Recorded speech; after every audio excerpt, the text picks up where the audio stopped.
साहब-ए-किराम बैठे हुए थे। नबी पाक सल्लल्लाहु अलैहि वसल्लम ने फरमाया, जन्नती औरत कौन सी है? किसी ने कहा जो नमाज़ें ज़्यादा पढ़ती हो, किसी ने कहा जो ज़िक्र व अज़कार कसरत से करे। मुख्तलिफ़ किस्म के जवाब आ रहे थे।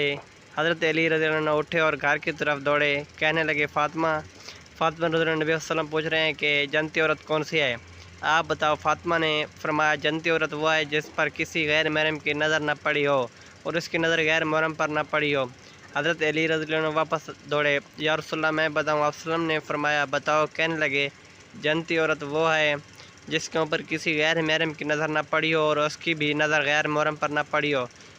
फ़ातिमा रज़ियल्लाहु अन्हा बैठी हैं। नबी पाक सल्लल्लाहु अलैहि वसल्लम ने फरमाया, फ़ातिमा देखो चाँद निकल आया। कहने लगी, जी अब्बा जान निकला है। दोबारा फरमाया, फ़ातिमा देखो चाँद निकला है। दूसरी बार जवाब दिया, जी अब्बा जान निकला है।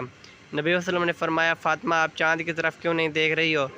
तो कहने लगी, अब्बा जान महीने की पहली, दूसरी और तीसरी चाँद को मर्द देखते हैं, इसलिए नहीं देख रही कि कहीं मेरी नज़र चाँद पे किसी मर्द के साथ ना आ जाए। अल्लाहु अकबर।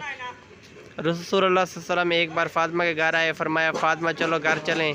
फ़ातिमा ने कहा, या रसूलल्लाह मैं नहीं जा सकती, अली रज़ियल्लाहु अन्हु घर पर नहीं है। रसूल ने फरमाया, आप मेरी बेटी हो, मैं आपको ले जाने आया हूँ। कहने लगी, अब्बा जान आपने फरमाया कि बीवी खामद की इजाज़त के बगैर घर से ना निकले। इतने में हज़रत अली रज़ियल्लाहु अन्हु आए। नबी सल्लल्लाहु अलैहि वसल्लम ने फरमाया, अली आप भी आ जाएँ। रसूल आगे फ़ातिमा पीछे और अली इसके पीछे चल पड़े।